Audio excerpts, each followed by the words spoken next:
నమస్తే. తెలంగాణ రాష్ట్రంలో కొత్త ప్రభుత్వం కొలువుదీరింది. ప్రభుత్వం వచ్చిన తర్వాత మొన్న ఓట్ ఆన్ అకౌంట్ మధ్యంతర బడ్జెట్‌ని ప్రవేశపెట్టారు. సో, కేంద్ర బడ్జెట్ ప్రవేశపెట్టిన తర్వాత మేము పెడతాం. సో, అక్కడ ఆహ్, ప్రవేశపెట్టే బడ్జెట్ దాన్ని చూసిన తర్వాత మాకు క్లారిటీ వస్తది అని రాష్ట్ర ప్రభుత్వ పెద్దలు చెబుతూ వచ్చారు. మొత్తానికి బడ్జెట్ ప్రవేశపెట్టారు. మనం ముందు నుంచి మాట్లాడేది ఒకటే, ఎడ్యుకేషన్ అండ్ హెల్త్. ఈ రెండింటికి బడ్జెట్ కేటాయింపులు అధికంగా ఉండాలి అని కొట్లాడినం, మాట్లాడినం. అందులో భాగంగా కాంగ్రెస్ పార్టీ కూడా మేనిఫెస్టోలో 15% ఎడ్యుకేషన్‌కి బడ్జెట్ ప్రవేశపెడతామని మేనిఫెస్టోలో పెట్టారు వాళ్ళు. కానీ కట్ చేస్తే ఇవాళ ప్రవేశపెట్టిన బడ్జెట్‌లో కేవలం 7% ఆర్ 7.5% మాత్రమే ఎడ్యుకేషన్ మీద పెట్టారు. ఇక హెల్త్ అయితే చాలా దారుణం. కేవలం 11,000 కోట్లకే పరిమితమయ్యారు. అది అటు ఇటుగా 4-5% దగ్గరే ఉన్నది. మరి రాబోయే సంవత్సర కాలం పాటు ఎడ్యుకేషన్ మీద, హెల్త్ మీద గత ప్రభుత్వంలో ఎట్లా ఉండేదో ఇప్పుడు కూడా అట్లాగే ఉంటుంది అని చెప్పదలుచుకున్నారా? సో, దీని మీద మనం ఖచ్చితంగా మాట్లాడాల్సిన అవసరం ఉన్నది. సరే, మిగతావి హౌసింగ్, రోడ్లు వీటి మీద కొంత మంచి పెట్టుబడులే పెట్టారు. మంచి బడ్జెటే కనబడతా ఉన్నది. పర్లేదు అన్నట్టుగా ఉన్నది.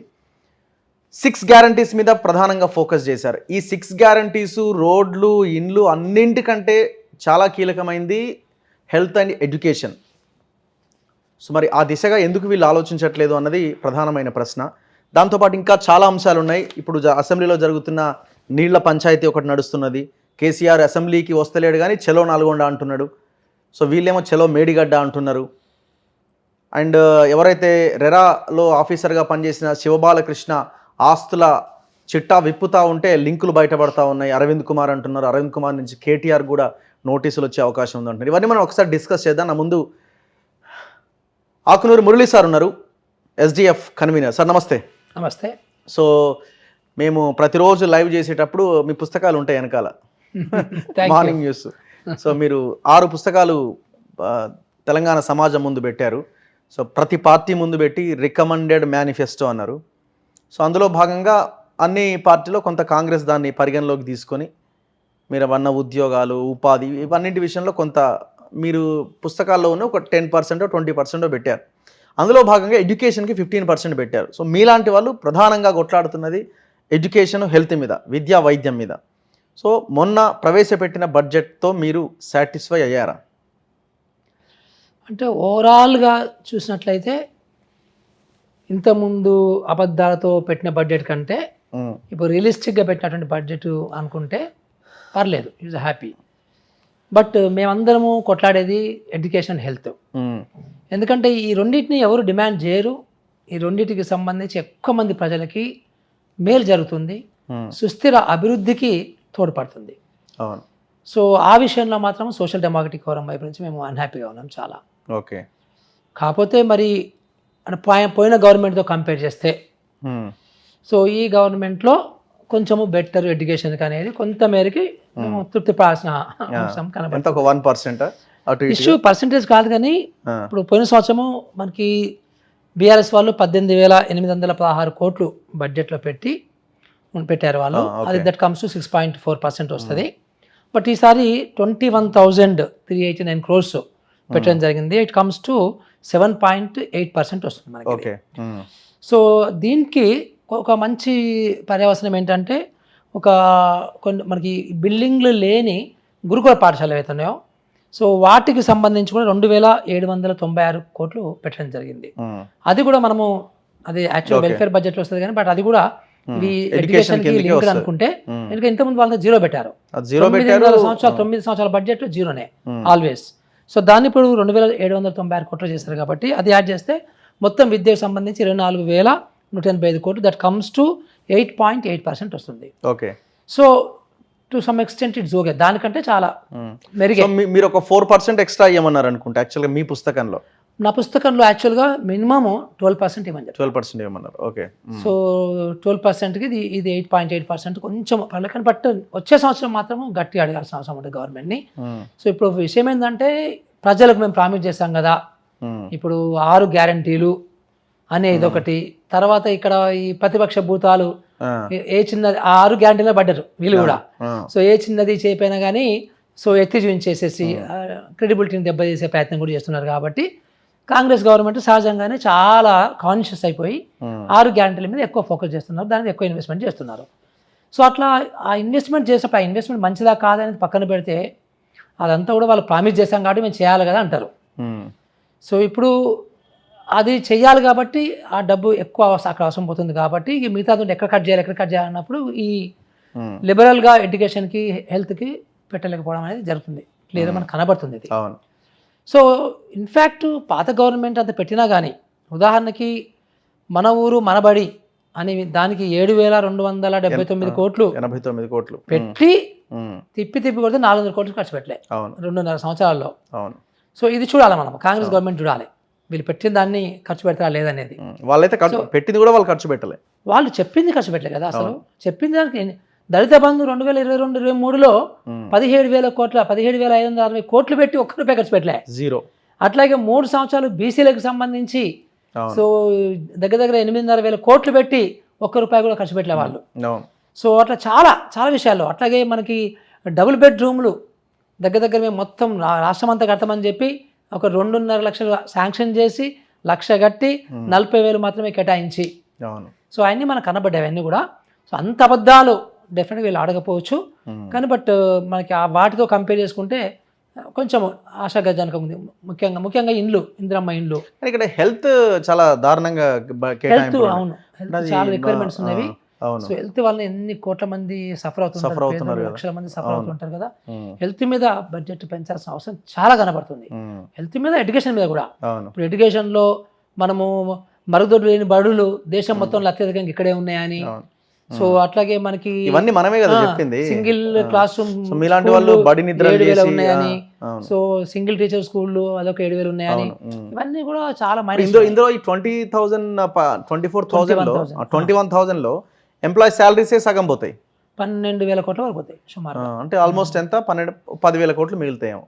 9,000, 8,000, 9,000 కోట్ల మిడ్ డే మీల్స్ ఉంటాయి, ఇవన్నీ ఉంటాయి. మళ్ళీ ఉంటాయి కదా రెగ్యులర్ ఇన్ఫ్రాస్ట్రక్చర్, మెయింటెనెన్స్, ఇవన్నీ ఉంటాయి మళ్ళీ. అవును డెఫినెట్గా పెద్ద సమస్య. అంటే ఒక 500 కోట్లు ఇంటర్నేషనల్ స్కూల్స్ పెట్టారు. సో అవి జిల్లా ఇంటర్నేషనల్ స్కూల్స్ కూడా 500 కోట్లు అంటే ఎన్ని కడతారు సార్? మహా అయితే 20 కట్టచ్చు, 30 కట్టినాక అంతకంటే ఎక్కువ కట్టలేరు. అంటే పోనీ అంటే ఈ సంవత్సరం ఏమన్నా వాళ్ళు మోడల్ చూసి సో ఎట్లా వర్కౌట్ అయితే చూసి నెక్స్ట్ ఇయర్ ఏమన్నా పెంచుతారా అనేది. ఎందుకంటే వాళ్ళు ఇచ్చింది మేనిఫెస్టోలో 600 బిల్డింగ్లు కడతామని ఇచ్చారు, మండలాలు కూడా ఇచ్చారు. సో మాకు టైం ఉంది కదా అంటారు సహజంగా కూడా, చూడాలి. కానీ ఒక పాయింట్ ఏంటంటే ఎవరు మాట్లాడరు వీటి మీద, అపోజిషన్ పార్టీలు కూడా మాట్లాడి అర్హత లేదు మాట్లాడడానికి, అర్హత ఉన్నా మాట్లాడరు వాళ్ళు. అంటే వాళ్ళకి మనసుకు వచ్చినా వాళ్ళు మాట్లాడరు, ఎందుకంటే టోటల్ మాఫియా అంతా ఈ లీడర్ల చేతిలోనే ఉంటది కదా, ఎడ్యుకేషన్ మాఫియా. స్కూల్స్ వాళ్ళయే, హాస్పిటల్స్ అందులో వాళ్ళు ఎడ్యుకేషన్ ని ధ్వంసం చేయాలి అనుకున్న వాళ్ళు కాబట్టి ఎడ్యుకేషన్ గురించి ఏం మాట్లాడరు, ఎవ్వరు మాట్లాడరు. నో, బీజేపీ అంతే, బీఆర్ఎస్ అంతే, ఇద్దరు మాట్లాడారు. ఇప్పుడు కాంగ్రెస్ వాళ్ళు కూడా ఇప్పుడు ఆల్మోస్ట్ అంటే కొంత నయం కదా డెఫినెట్ గా. సో ఇటువైపు ఈ డైరెక్షన్ ఉంది, పాజిటివ్ డైరెక్షన్ లో ఉంది, అది అంత మేరకి పర్లేదు. సో ఇప్పుడు మీరేం డిమాండ్ చేస్తున్నారు అంటే ఇప్పుడు ఇంకొక సంవత్సర కాలం పాటు మనం పెద్దగా ఆశించేది కూడా ఏం లేదు. మీరు చూడండి, రోడ్లకి దాదాపు ఒక 14,000 కోట్ల 14,000 కోట్లు రోడ్లకు పెట్టారు. సో అంత ఇమీడియట్ నీడ్ వాటికి ఉన్నదని మనం అనుకోవాలా? అక్కడ ఒక 2-3 వేల కోట్లు తీసి ఎడ్యుకేషన్ మీద పెట్టవచ్చు కదా. నా పాయింట్ ఏంటంటే, ఈ అధికారంలో ఉన్న వాళ్ళకి, పరిపాలించే వాళ్ళకి హై స్కూళ్ళ మీద పెట్టేది ఏంది, దీనివల్ల మనకి ఓట్లు వస్తాయా అన్న ఒక ఆలోచన వస్తుంది. అసలు నిజంగా ప్రజలు అసలు ఆ దిశగానే ఆలోచించరా? వాళ్ళ లెక్కన రాజకీయ నాయకుల యొక్క చాలా మంది రాజకీయ నాయకులను చూసాను నేను. సో అది ఆ తప్పుడు ఆలోచన అయితే ఉంది. అంటే దీని మీద పెట్టుబడితో రావనేది చాలా తప్పది. వెరీ సింపుల్ లాజిక్ మీకు చెప్తాను నేను. సో సుమారుగా మనకి ఎల్కేజీ యూకేజీ కూడా ఇంట్రడ్యూస్ చేస్తే 70 లక్షల మంది పిల్లలు, సో ఈ విద్యకు సంబంధించి అనుభవదారులు, బెనిఫిషరీస్ 70 లక్షల మంది. 70 లక్షల మందిలో 10 లక్షల మంది ఉన్నోళ్ళు ప్రైవేట్ స్కూల్ వైపు పోతే కూడా 60 లక్షల మందికి గవర్నమెంట్లో నాకు మంచి క్వాలిటీ ఎడ్యుకేషన్ దొరికితే బాగుండు, నేను అప్పులు చేసి ప్రైవేట్ స్కూల్లో పంపిస్తున్నాను అన్న వాళ్ళు సుమారుగా 30 లక్షలు 25 లక్షల మంది ఉంటారు. సో ఇవన్నిటిని మనం సాటిస్ఫై చేయగలిగితే ఈ 60 లక్షల కుటుంబాలకు సంబంధించి, 60 లక్షల పిల్లలకు సంబంధించి దగ్గర మీకు 50 లక్షల మంది కుటుంబాలు ఉంటాయి. అంటే తల్లిదండ్రులు లెక్కేస్తే 1 కోటి మంది ఓటర్లని ప్రభావితం చేసే విద్య ఇది. అట్లాగే కాబోయే తరాలు వీళ్ళంతా కూడా. అవును సో అట్లాగే ఇప్పుడు ఇంటర్మీడియట్లో ఉన్న వాళ్ళు, యూనివర్సిటీలో ఉన్న వాళ్ళు ఓటర్లు అయిపోతారు ఇమీడియట్గా. అవును. సో అట్లా చాలా రకాలుగా ప్రభావితం చేస్తాయి ఓటర్లను యాక్చువల్గా. ఉమ్. అంతెందుకండి, మనకి పంజాబ్లో మీకు కేజ్రీవాల్ ఎట్లా గెలిచాడు, ఆమ్ ఆద్మీ పార్టీ. అవును అంతే ఢిల్లీలో స్కూల్ నుంచి అక్కడ ఆయన పంజాబ్లో గెలిచిండు. అదొకటే. అట్లాగే ఢిల్లీలో కూడా అదొకటే. అదొకటే. ఢిల్లీలో కూడా ఆయన మళ్ళీ 2వ సారి రావడం, 3వ సారి రావడం కూడా స్కూళ్ళ గురించే కదా. అవును. ఇంకేం డెమాన్స్ట్రేషన్ కావాలి. మీకు ఇప్పుడు జగన్మోహన్ రెడ్డి కూడా గెలిస్తే ఎడ్యుకేషన్ ఎడ్యుకేషన్ ద్వారా గెలుస్తాడు. ఆయన అదే ప్రచారం చేసుకుంటున్నాడు. న్యాచురల్, అదొకటే ఉంది ఆయన పెద్ద విజిబిలిటీ ప్రోగ్రామ్. అవును. సో ఇది ఒక్కటే. ఇప్పుడు మీరు ఎంత ఇప్పుడు ఆడవాళ్ళకి మహిళలకి ఫ్రీ ఇచ్చామంటే ఆఫ్టర్ సమ్ టైమ్ అలవాటు అయిపోద్ది అందరికి. సో ఈ సబ్సిడీ అన్ని అలవాటు అయిపోతాయి, తర్వాత అలవాటు అయిపోతాయి, ఇవ్వాల్సిందే కదా అన్నట్టు ఉంటుంది. కానీ బట్ ఈ విద్యార్థి కళ్ళకు కనబడుతుంటుంది విజిబిలిటీ, ప్రతి గ్రామంలో నీకు విజిబిలిటీ కనబడుతుంటుంది. నిజంగా ఇప్పుడు మేము సోషల్ డెమోక్రటిక్ ఫోరం మంచి రికమెండ్ చేసినటువంటి ఒక బ్రహ్మాండమైన 3000 స్కూల్, ఇంటర్నేషనల్ స్కూల్ లాంటి కడితే, అలాంటి స్టాండర్డ్తో కట్టి బస్సింగ్ ఏర్పాటు చేస్తే మీకు ప్రతిరోజు ప్రజల ముందు కనబడుతుంటాయి పెద్ద పెద్ద బిల్డింగులు, ఓపెన్ లాంటి స్కూల్ కనబడుతుంటాయి, బస్సులు కనబడుతుంటాయి. సో ఇప్పుడు మన సిటీలలో చూస్తాం కదా ఎట్లా బస్సులు కనబడతాయో అలాంటి కనబడుతుంది. ఎంత బస్ యాక్టివిటీ అది. కానీ మీరు అంటే రియాలిటీ చూడండి, ఇప్పుడు ప్రభుత్వాలకు కూడా అరే మేము బడ్జెట్ ఎక్కువగా ఎడ్యుకేషన్ హెల్త్కి పెట్టలేదు అన్న దాని మీద వాళ్ళకి ఏం ఎక్కడ ఒక కౌంటరే కూడా లేదు కదా. మీకు ఈవెన్ పబ్లిక్ నుంచి కూడా ఎక్కడ కౌంటర్ లేదు, ఎవరి దగ్గర నుంచి కౌంటర్ లేదు. సో వాళ్ళు కూడా సైలెంట్గానే వాళ్ళ పని వాళ్ళు చేసుకుంటూ. నేను అనుకుంటే సివిల్ సొసైటీస్ ఎలా ఉంటాయంటే ఫస్ట్ ఇయర్ కదా చూద్దాం అన్నట్టు. సో మేబీ ఫస్ట్ ఇయర్లో ఇవన్నీ భరోసాలు చూసి కాంగ్రెస్ వాళ్ళని బీఆర్ఎస్ వాళ్ళు టార్గెట్ చేస్తున్నారు కదా. సో అదేమైంది ఇదేమైంది, మీరు 6 భరోసాలు అన్నారు, అదన్నారు ఇదన్నారు, ఒకటే దాని మీద మాట్లాడుతున్నారు కదా వాళ్ళు. ఎంతవరకు పోయిందంటే కవితకి ఈరోజు జ్యోతిరావు పూలే గుర్తొచ్చింది. సిగ్గులేదు వీళ్ళకి అసలు. ఇంత కూడా 10 సంవత్సరాలు పవర్లో ఉండి అసలు ఇప్పటివరకు జ్యోతిరావు పూలే విగ్రహానికి కూడా దండ వేయని వాళ్ళు, అంబేద్కర్ విగ్రహానికి కూడా దండ వేయని వాళ్ళు ఈరోజు సడన్గా జ్యోతిరావు పూలే మీద విగ్రహం మీద మూవ్మెంట్ అట. ఎంత విచిత్రమైనటువంటి ఆ వైఖరి చూడండి. సో అట్లా వీళ్ళందరూ కూడా ఈ టార్గెట్ చేయడం మూలాన మేబీ ఫస్ట్ ఇయర్లో భరోసాల మీద, గ్యారంటీ మీద ప్రోగ్రామ్ పెట్టడం మూలాన మేబీ కాంగ్రెస్కు ఇలాంటి కొంత ఎంబరేడింగ్ సిచ్యువేషన్ వచ్చి ఉంటుంది. సో రెండో అంశము, కేసీఆర్ అసెంబ్లీకి రావట్లే. సో కాంగ్రెస్ ఏమో అదే దాన్ని చెప్పి వాళ్ళు ఆడుకుంటున్నారు. సో వాళ్ళ దగ్గర కూడా ఆన్సర్ లేదు ఎందుకు రాలేదంటే. సో పోనీ నొప్పి అని చెప్పుదామా, తెలంగాణ భవన్కి వచ్చిండు, ఇంకేడుకోబోయాగా నల్గొండ సభకు పోతున్నాడు, రేపు నల్గొండ సభకు చెలో నల్గొండ అని పిలుపుని చాడబోయి దంచబోతున్నాడు స్పీచ్. సో ఇట్లా ప్రతిదానికి పోతున్నాడు తప్ప అసెంబ్లీకి మాత్రం వస్తలేడు. ఇప్పుడు నల్గొండకు పోవాలంటే దాదాపు ఒక 200 కిలోమీటర్లు అటు ఇటుకి వేసుకున్నా మీకు గంటన్నర జర్నీ. మరి అదే సీట్లో అట్లనే కూర్చొని పోవాలి కదా. అట్లనే అదే గంట సేపు అసెంబ్లీలో కూర్చొని అయిపోద్ది కదా. మరి ఎందుకు కేసీఆర్ వస్తలేడు అని జాగ్రత్తగా చూస్తే మొన్న మన్మోహన్ సింగ్ మన నరేంద్ర మోడీ మన్మోహన్ సింగ్ ని ప్రేజ్ చేశాడు. ఆయన ఎంత, ఆయన ఏజ్ ఇప్పుడు 90 దగ్గర ఉంటాడు దగ్గర. అలాంటి ఆయన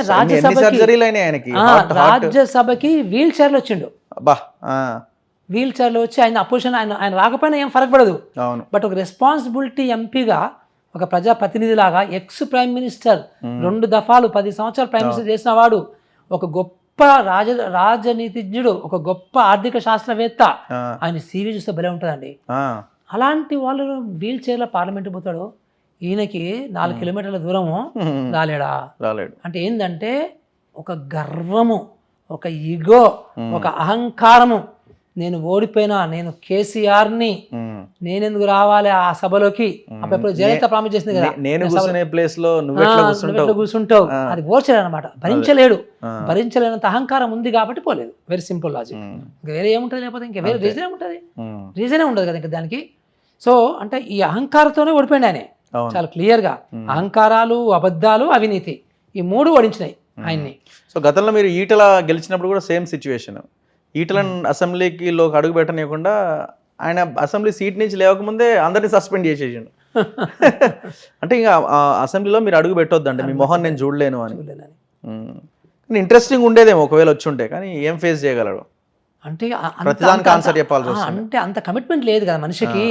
అంటే దట్టు ఇప్పుడు ఆయన మాట్లాడుతుంటే స్పీకర్ మైక్ కట్ చేస్తే జనరల్ గా బేసిక్ అట్లే ఉంటది కదా, దాన్ని డైజెస్ట్ కూడా చేసుకోలేడు కదా. ఎందుకంటే ఆయన పవర్ లో ఉన్నప్పుడు అక్కడ ఉన్న స్పీకర్ అదే చేసిండు కదా, మైక్ కట్ చేయడాలు ఇట్లాంటివన్నీ. సో ఇప్పుడు అవన్నీ ఫేస్ చేయాల్సి వస్తుంది, అందుకే రాలేదు, అంతే, వేరే ఏం లేదు. అంటే బేసిక్గా తెలంగాణ ప్రజలు గమనించాల్సింది ఏంటంటే, ఇతనికి అహంకారం తప్ప, ఆ పొగరు తప్ప నిజమైన కమిట్మెంట్ అని గ్రహించాలి. ఇప్పటికైనా కానీ ప్రజలు గ్రహించాల్సిన అవసరం ఉంది. ఎందుకు నేను మాట్లాడుతున్నా అంటే, ఇలాంటి వాళ్ళు కేసీఆర్, కవిత, కేటీఆర్, హరీష్ రావు ఈ కుటుంబాన్ని బొందబెట్టాలి. ఈ కుటుంబం ఎప్పటికి రావద్దు. నిజంగా కూడా చాలా డేంజరస్. ఎంత డేంజర్ పీపుల్ నేను ఎప్పుడు చూడలే, అంత డేంజర్ పీపుల్ వీళ్ళంతా కూడా. సో నాశనం చేశారు, విద్యను నాశనం చేశారు వీళ్ళు. అట్లాగే అవినీతిని, ఇప్పుడు అవినీతి అనుకోవడం గురించి అడగబోతున్నావు కదా, సో అక్కడ మళ్ళీ కవర్ చేస్తాను. సో ఇలాంటి వాళ్ళు మనము ఎప్పటికప్పుడు ఎక్స్పోజ్ చేయాల్సిన అవసరం ఉంది. అంటే ఏదో వెళ్ళిపోయింది కదా వాళ్ళ గురించి మాట్లాడొద్దు అనేది ఉండొద్దు. వీళ్ళు మళ్ళీ రాకుండా, ఇప్పుడు ఒకవేళ కాంగ్రెస్ గవర్నమెంట్ చేయకపోతే వాళ్ళని కూడా మనం అంటాం, బరాబర్ అంటాము. కానీ బట్ వీళ్ళు మాత్రం 10 సంవత్సరాలు మనకు నరకం చూపించారు. తెలంగాణ ప్రజలకు నరకం చూపించారు, నిరుద్యోగులకు నరకం చూపించారు, ఇల్లు లేని వాళ్ళకు నరకం చూపించారు, యూనివర్సిటీ విద్యార్థులకు నరకం చూపించారు కదా. ఇలాంటి వాళ్ళని మనము ఎప్పటికీ కానివ్వద్దు. మళ్ళీ మనం దీనికి మాట్లాడాల్సింది. సో మూడో అంశము, ఇప్పుడు చలో నల్గొండని కేసీఆర్ పిలుపునిస్తుండు. కారణం ఏంటంటే మొత్తం కృష్ణా ప్రాజెక్టులు, ఆ పరిధిలో ఉన్న ప్రాజెక్టులు అన్నింటినీ కేంద్రానికి అప్పచెప్తున్నది గవర్నమెంట్. సో నల్గొండలో భారీ సభ, టార్గెట్ రేపటి ఎంపీ ఎలక్షన్స్ అన్న రీతిలో వాళ్ళ వ్యవహారం ఉన్నది. వీళ్ళు చలో మేడిగడ్డ అని వీళ్ళు ఇటు టర్న్ అయిపోయినారు. రేపు ఇటు ముఖ్యమంత్రి పోబోతున్నాడు. సో ఈ రెండింటిని ఎట్లా చూస్తున్నారు, చలో నల్గొండ వర్సెస్ చలో మేడిగడ్డ? ఫస్ట్ మనం చలో నల్గొండ గురించి కూడా మాట్లాడదాము. ఇప్పుడు నల్గొండకు సంబంధించి మీరు జాగ్రత్తగా గమనిస్తే 2-3 రోజుల ముందు ఎలక్షన్స్ లో పోలింగ్ కంటే ముందు గుర్తుందా మీకు, నాగార్జున సాగర్ డ్యామ్ మీద డ్రామా అయింది. పోలీసులు వచ్చి వాళ్ళు ఏదో పోలీసులు వచ్చి, అంటే ఆంధ్ర పోలీసులు వస్తే మేము అడ్డుకున్నట్టు డ్రామా వేశారు. అంటే with the help of Jaganmohan Reddy ఈ డ్రామా జరిగింది. కౌంటింగ్ మన ఎలక్షన్స్ అయిపోగానే, పోలింగ్ అయిపోగానే మళ్ళీ దాని సంగతి మనకి ఏం కనబడలే, అవుతుంది అంతది. అంటే డ్రామా ఏర్పాటు చేసింది అది. అంటే ఒక ఎమోషనల్ డ్రామా, అంతే. జగన్ కొంచెం పంపించా, కొంచెం పోలీసులను పంపించు, కొంచెం మిమ్మల్ని అడ్డుకున్నట్టు మేము యాక్షన్ చేస్తాము అంటే ఆయన పంపించిండు. వీళ్ళు అడ్డుకున్నట్టు యాక్షన్, అంటే ఆ తెలంగాణ సెంటిమెంట్ పండించడానికి అనమాట. ఇప్పుడు కూడా తెలంగాణ సెంటిమెంట్ని పండించడానికి పోతున్నాడు. అసలు తెలంగాణ పదం అనే వాడడానికి అర్హత ఉందా అండి? టీఆర్ఎస్ని బీఆర్ఎస్ చేసిండు. సో దేశం మొత్తం తెలంగాణ పని అయిపోయింది అన్నట్టుగా దేశం మీద పడ్డాడు రాజకీయాలు చేయనీకి. అసలు తెలంగాణ సెంటిమెంట్ని మాట్లాడడానికి అర్హత లేదు టీఆర్ఎస్కి, ఎవరికి కూడా. వాళ్ళకి కేసీఆర్కి లేదు, కేటీఆర్కి లేదు, కవితకు ఎవరికి లేదు. కానీ బట్ మాట్లాడుతున్నారు. అయితే ఇందులో టెక్నికల్ ఇష్యూస్ మనం మాట్లాడుకోవాలనుకుంటే, బీఆర్ఎస్ గవర్నమెంటే ఈ కృష్ణా రివర్ బోర్డుకి సంబంధించి హ్యాండ్ ఓవర్ చేస్తామని సూచాయక ఇన్ ప్రిన్సిపల్ ఒక మీటింగ్లో ఒప్పుకున్నారు. నెంబర్ 1. ఆ ఒప్పుకున్న విషయాన్నే కాంగ్రెస్ గవర్నమెంట్ వచ్చిన తర్వాత బీఆర్ఎస్ మనిషి ఎవరైతే ఇంజనీరింగ్ చీఫ్ మురళీధర్ ఉన్నాడో, ఆ మురళీధర్ నుంచి వచ్చిన నోటి నుంచి వచ్చిన మాటలు అవి. ఆ మాటల్ని పట్టుకొని ఇప్పుడు నాకు ఇప్పుడు ఏమనిపిస్తుందంటే, బీఆర్ఎస్ వాళ్ళే మురళీధర్ వాళ్ళ మనిషి కాబట్టి ఆ మనిషి నోట్ల నుంచి చెప్పించినట్టు అనిపిస్తుంది క్లియర్గా. యాక్చువల్గా ఇప్పుడు కొత్త డెసిషన్ కాదు ఇది, పాత డెసిషన్ మళ్ళీ రిటైర్ చేశాడు. అంటే ఇది వాడుకోవడానికి అనమాట. సో ఇప్పుడు నిన్న మొత్తం అసెంబ్లీ సాక్షిగా ఉత్తమ్ కుమార్ గారు మేము హ్యాండ్ ఓవర్ చేయలేదు మొర్రో అని చెప్తున్నాడు క్లియర్గా. అయినా కానీ మరి నల్గొండ సభ పెట్టి హ్యాండ్ ఓవర్ చేస్తుంది, చేయకపోతుంది, అది వేరే విషయము నిజంగా కూడా. సో దాంట్లో నిజంగా హ్యాండ్ ఓవర్ చేస్తే అంత నష్టం ఉందా, అంటే ఇంత మీటింగులు పెట్టి చెప్పి అంత నష్టం ఉందా అనేది ఇంకొక విషయం గురించి మనం మాట్లాడుకోవాలి. అంత నష్టం కూడా ఉండదు యాక్చువల్గా. ఎందుకంటే బట్ దాంట్లో కొన్ని టెక్నికాలిటీస్ ఉండుంటాయి. బట్ కృష్ణా రివర్ బోర్డు వాళ్ళు ఎప్పటి నుంచో, ఎందుకంటే ఈ 2 రాష్ట్రాలు కొట్టుకుంటున్నారు కాబట్టి, సో అసలు తెలంగాణను కొట్లాడిందే నీళ్లు, నిధులు, నియామకాలు కాబట్టి ఆ నీళ్ళ అంశంలో ముఖ్యంగా పోతిరెడ్డిపాడు గురించే ఎక్కువ గొడవ అయింది. సో అది ముఖ్యంగా కృష్ణా రివర్ బేసిన్ దానికి సంబంధించిన ప్రాజెక్ట్ కాబట్టి ఏం కూడా కట్టలేదు. ఇప్పుడు మనం వాడుకోవాల్సిన ఎగ్జాక్ట్లీ మనకి దగ్గర 600 TMC వాటర్ ఉంటే ఎప్పుడు 450 కూడా దాటలే, 280 ఎగ్జాక్ట్లీ. అంటే ఒక్కసారి ఎప్పుడో పీక్ లో 1 సంవత్సరం దాటట్టుంది, కొంత 390కి వచ్చినట్టుంది. బట్ జనరల్ యావరేజ్ మీరు అన్నట్టు 280 TMC కూడా వాడలేదు. ఎందుకు వాళ్ళని ఒక ప్రాజెక్ట్ కట్టలేదా? ఇప్పుడు కట్టిన ప్రాజెక్టులు అన్ని కూడా ఇప్పుడు మనకి మహబూబ్ నగర్ లో మనకి పచ్చగా కనబడుతుందంటే అవన్నీ పాత కాంగ్రెస్ గవర్నమెంట్ వాళ్ళు కట్టిన ఒక 5% 10% కట్టి వాటి ఫినిష్ చేసి వాటి యొక్క లాభం పొందినడే తప్ప, నిజానికి ఇతను కొత్తగా ఇప్పుడు పాల్మూరు రంగారెడ్డి మొదలుపెట్టిండు, 26,000 కోట్లు ఖర్చు పెట్టి 1 ఎకరానికి కూడా నీళ్ళు ఇవ్వలేదు. ఎంత అన్యాయం చూడాలి. సో అంటే ఆ లెక్కన ఇప్పుడు మనకి ఆ కృష్ణా రివర్ బేసిన్లో ఇద్దరి మధ్యలో కొట్లాటలు ఉన్నాయి కాబట్టి కృష్ణా రివర్ బోర్డు వాళ్ళు ఎప్పటి నుంచో అడుగుతున్నారు. సో అది మొత్తం మాకు హ్యాండ్ ఓవర్ చేయండి అని. ఎందుకంటే ఇట్లాగే డ్రామాలు అయితే మళ్ళీ ఈ పోలీసులు పంపడాలు లేకపోతే అటు ఇటు ఎంత కూడా ఎందుకు మీకు డ్రామాలు బాబు మాకు ఇవ్వండి అని అంటున్నారు. సో అది అడుగుతున్నారు, ఆ చర్చలు జరుగుతున్నవి. అప్పుడు బీఆర్ఎస్ గవర్నమెంట్ ఉన్నప్పుడు మాకేం అబ్జెక్షన్ లేదని చెప్పిండ్రు. అది అసలు సంగతి అది. మన రేవంత్ గారు కూడా అసెంబ్లీ సాక్షిగా ఆ మినిట్సే చూపిస్తున్నాడు ఆయన. సో ఇవాళ తీర్మానం చేశారు అంటే మేము ఇవ్వము అని. మరి ఇంకేం కావాలి మరి ఇంకా ఆయన నల్గొండ మీటింగ్ ఎందుకంటే వాళ్ళకి ఇప్పుడు ఏమి సబ్జెక్టు లేవు, రాష్ట్ర పొలిటికల్ రాజకీయంగా ఏమి సబ్జెక్ట్ లేవు. సో వాళ్ళ అహంకారం దెబ్బతిన్నది. సో ఏదో ఒకటి మనం బయటకు వచ్చి మళ్ళీ ఇంకొక పెద్ద మీటింగ్ పెట్టాలి కదా, మళ్ళీ ఒక 10 కోట్లు ఖర్చు పెట్టి వాళ్ళ దగ్గర మస్తు డబ్బు ఉంది కదా. సో మళ్ళీ ఒక సీఎం లాగా మళ్ళీ ఒక పెద్ద మీటింగ్ పెట్టి మళ్ళీ జనాలందరినీ పోగేసి మళ్ళీ అదే ఇక మళ్ళీ ఒక 10 కోట్లు దానికి కౌంటర్ గా వీళ్ళు చలో మేడిగడ్డ అంటున్నారు. అవును. సో ఇది ఎట్లా ఇప్పుడు ఇది కూడా చలం మేడిగడ్డ కూడా ఎందుకు అంటున్నారు? Because failure of Kaleshwaram project. అంతే, అది భయంకరంగా ఫెయిల్ అయింది కాబట్టి అది నువ్వు నీళ్ళ జోలి ప్రాజెక్టులో జోలి తీస్తే నేను కూడా నువ్వు కట్టే ప్రాజెక్ట్ జోలి తీస్తా అని చెప్పి సహజంగా కూడా ఈ పొలిటికల్ గా నడుస్తుంది ఇది అంతా కూడా. సో ఎవరేం చేస్తారు? కానీ ఇప్పుడు కాళేశ్వరం కాగ్ రిపోర్ట్ వచ్చి రెడీగా ఉన్నది సార్, దాన్ని అసెంబ్లీలో ప్రవేశపెట్టి దాని మీద చర్చ జరగాలి కదా. జరగాలి పెద్ద ఇష్యూ జరగాలి, చర్చ కూడా జరగాలి. ఒకటి మీకు నీటిపారుదల రంగం మీద దాదాపు 28,000 కోట్లు పెట్టినారు బడ్జెట్ లో, కానీ అప్పలకే పోయే 24,000 కోట్ల రూపాయలు కాళేశ్వరం ప్రాజెక్ట్ అప్పలకే పోతాయి మొత్తం. ఇంకా 4,000 కోట్లు ఉంటాయి అంతే. సో 4,000 కోట్ల బిల్స్ పెండింగ్ ఉంటాయి వాటికి. దాని మీద ఆ రిపోర్ట్ మీద చర్చ జరగాలి, ఆ రిపోర్ట్ మీద జరగాలి, కూలంకషంగా దాని మీద విచారణ కావాలండి. ఇప్పుడు ఈరోజు ఓన్లీ ఆ మేడిగడ్డ ప్రాజెక్టు ఒక డ్యామ్ మీద సంబంధించిన కుంగిబాటు మీదనే కుంగిపోయినటువంటి ఆ స్ట్రక్చర్ మీదనే తిప్పుతున్నారు. కానీ దానికి సంబంధించి ఇమ్మీడియట్ గా అది మనకి ఏదైతే కన్నెపల్లి పంప్ హౌస్ ఉందో అది మన మెగా కృష్ణారెడ్డిది, అది దాన్ని ఇంక్లూడ్ చేయాలి. ఓవరాల్ గా కాంప్రహెన్సివ్ గా ఏదైతే 1,00,000 కోట్లు 1,50,000 కోట్లు అంటున్నామో మనము, సో దీని మొత్తానికి సంబంధించి కూడా కంప్లీట్ కాంప్రహెన్సివ్ విచారణ చేయాల్సినటువంటి అవసరం మాత్రం చాలా ఉంది. దాంట్లో మన రాష్ట్రం ఇంజనీర్లు కాకుండా సో జాతీయ స్థాయిలో అవసరం అనుకుంటే ఇంటర్నేషనల్ స్థాయిలో కూడా 2-3 ఇంజనీర్లని పెట్టి, ఇంకా 2-3 సామాజిక కార్యకర్తలను కూడా పెట్టి, సో జడ్జిలను పెట్టి ఒక మంచి కాంప్రహెన్సివ్గా ఒక విచారణ కమిటీని వేసి సో కూలంకషంగా విచారించాల్సిన అవసరం అయితే కనబడుతుంది. సో మీరు ఒక ఐఏఎస్ అధికారిగా, సో పనిచేసిన అధికారిగా ఇప్పుడు అరవింద్ కుమార్కి నోటీసులు ఇచ్చిందట ఏసీబీ. సో ఎందుకు నోటీసులు ఇచ్చిందంటే ఈ శివబాలకృష్ణ అంటాడు దాదాపు 1,000 కోట్ల పైన మార్కెట్ వాల్యూ ప్రకారంగా ఉన్న అక్రమాస్తుల్ని కలిగి ఉన్నాడు. సో ఎవరెవరికి పైసలు ఇచ్చినా ఏం చేసినామంటే అరవింద్ కుమార్కి 10 కోట్ల రూపాయలు ఇచ్చిందని ఒప్పుకున్నాడట. సో ఆయన వాంగ్మూలంలో ఆయన చెప్పింది. సో ఒక రియల్ ఎస్టేట్ సంస్థ నుంచి 1 కోటి రూపాయలు అయితే ఆయన ఇంటికే పోయి ఇచ్చిన అని. సో కట్ చేస్తే వీళ్ళంతా ముఠా ఎక్కడ తేలుతుందంటే మన కేటీఆర్ పైన ఉన్న అక్కడ దాకా పోతున్నది. సో ఈ ఎట్లా చూడాలంటే ఒక 1,000 కోట్ల రూపాయలు ఆస్తులు సంపాదించడం ఆయన ఐఏఎస్ ఆఫీసర్ కాదు, మళ్ళీ ఐఏఎస్ కూడా కాదు, ఒక ఆర్డినరీ ఒక డిప్యూటీ కమిషనర్ అసిస్టెంట్ కమిషనర్ హోదాలో ఉన్నతనే 1,000 కోట్లు సంపాదిస్తే ఆయన పైన ఉన్నటువంటి బాసు ఎన్ని సంపాదించాలి, అరవింద్ కుమార్ ఎన్ని సంపాదించాలి, ఆయన బాసు కేటీఆర్ గారు ఎన్ని సంపాదించాలి అంటే ఊహించండి. అంటే మనకి అందనంత కరప్షన్ జరిగిందండి, అవినీతి జరిగింది. ఇప్పుడు నాకు వచ్చినటువంటి ఫీడ్బ్యాక్ ఏంటంటే కొంతమంది అమెరికన్ ఫ్రెండ్స్ చెప్తున్నారు, ఆస్ట్రేలియా ఫ్రెండ్స్ చెప్తున్నారు, దుబాయ్ ఫ్రెండ్స్ చెప్తున్నారు, ఈ కుటుంబాలు ఈ అధికారంలో ఉన్నటువంటి మొన్నటి వరకు ఉన్నటువంటి అధికార కుటుంబాల వాళ్ళు ఊహించలేనంత సంపదని అక్కడ కొన్నారు, ఊహించలేనంత సంపద. ఇప్పుడు అర్థమవుతుంది కదా, ఆఫ్టర్ శివబాలకృష్ణ 1,000 కోట్లు ఉంటే మరి ఇలా బాసలకు ఎంత ఉండాలి. సో చాలా క్లియర్ చాలా, ఎందుకంటే నేను చెప్తున్నది అదే. అంటే ఇతను ఐఏఎస్ ఆఫీసర్లని కరప్ట్ చేశాడు, ఐపీఎస్ ఆఫీసర్లని కరప్ట్ చేశాడు, రాజకీయ నాయకుల్ని బాగా ఎక్కువ కరప్షన్ చేశాడు. అంటే వీళ్ళు చిన్నపిల్లలు ఏం కాదు, వాళ్ళు కరప్ట్ చేసి వీళ్ళు కూడా కరప్ట్ కావాలి. కానీ అలాంటి ఒక ఎన్విరాన్మెంట్ క్రియేట్ చేసిండు, నువ్వు సంపాదించుకో నేను సంపాదించుకుంటానే, అలాంటి వాతావరణాన్ని క్రియేట్ చేయడం జరిగింది. ఐ థింక్ అరవింద్ కుమార్ని కూడా డెఫినెట్గా ఇమ్మీడియట్గా ఏ మాత్రమైనా కానీ ప్రైమా ఫేషా ఉంటే అరెస్ట్ కూడా చేయాలి అతన్ని డెఫినెట్గా.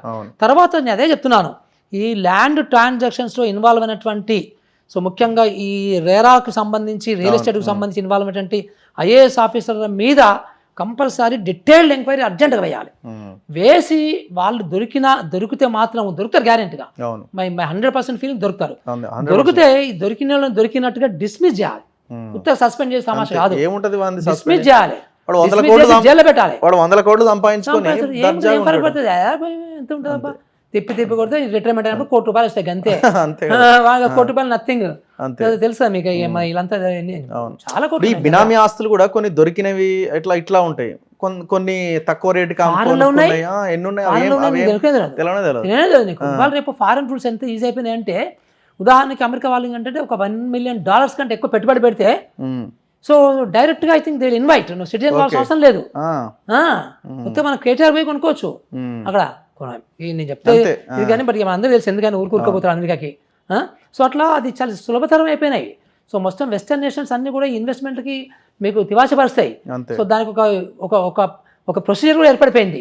అంటే వైట్ మనీ ట్రాన్స్ఫర్కే ఇక్కడ బ్లాక్ మనీని, ఇక్కడ ఉన్నటువంటి అవినీతి విధానాన్ని అక్కడ వైట్ మనీ కన్వర్షన్కి కూడా ఒక విధానం, ఒక ప్రొసీజర్ ఏర్పడిపోయింది. దాన్ని ఆ రకంగా నిజంగా కూడా గవర్నమెంట్ ఆఫ్ ఇండియా తలుచుకుంటే ఇంటర్పోల్ సహాయం తీసుకొని, సో ఇంటర్నేషనల్ ఏజెన్సీ సహాయం తీసుకొని మొత్తం రాజకీయ నాయకుల యొక్క మొత్తం ఈ ఫారెన్ లావాదేవీలు, విదేశీ లావాదేవీలు మొత్తాన్ని బయట లాగొచ్చు బీజేపీ తలుచుకుంటే.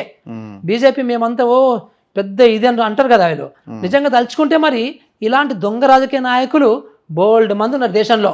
ఒక్క రాజకీయ నాయకులు కరప్షన్ పెట్టిందా? దుబాయ్లో ఇదే రాజకీయ నాయకులు దుబాయ్లో పెట్టుబడి పెడుతున్నారు, సో నీకు అమెరికాలో పెట్టుబడి పెడుతున్నారు, సింగపూర్లో పెట్టుబడి పెడుతున్నారు, మారిషస్లో పెట్టుబడి పెడుతున్నారు. మరి ఎందుకు ఒక్కరు దొరకడు ఎందుకు వీళ్ళకి? అంటే దాని అర్థం ఏంటి? దీని అర్థం ఏంటి? సో బీజేపీని ఇక్కడ తప్పబెట్టాలి. బీజేపీ ఒక పెద్ద అవినీతి పార్టీ, అందుకనే వాళ్ళు ఈ అవినీతి బయట పెట్టాడు. ఇప్పుడు ఇదే బీజేపీ అనుకుంటే కవితని, కేటీఆర్ని, వీళ్ళ ఆస్తులన్నింటినీ కూడా ఈ ఐఏఎస్ ఆఫీసర్ ఇన్వాల్వ్ అయిన వాళ్ళు వీళ్ళని కూడా వీళ్ళందరినీ కూడా బయటికి లాగి అందరూ. కాళేశ్వరం మీద వాళ్ళ నమస్తే తెలంగాణలో ఒక బ్యానర్ ఐటమ్ రాశారు, హరీష్ రావే చెప్పిండు దమ్ముంటే విచారణ చేయమని. వాళ్ళే అంటున్నారు దమ్ముందా మీకు అని, మరి వీళ్ళ దమ్ము చూపించాలి కదా. అంతే కదా, ఇప్పుడు అవినీతి చేసిన వాళ్ళే అంటున్నారు దమ్ముందా మీకు నిరూపించండి. ఇంకొక మాట కూడా కేటీఆర్ అంటున్నాడు, అది చాలా చిన్న తప్పట, చాలా చిన్న, అది దగ్గర సుమారుగా ఎంత 5,000 కోట్ల రూపాయల డ్యామ్ అది.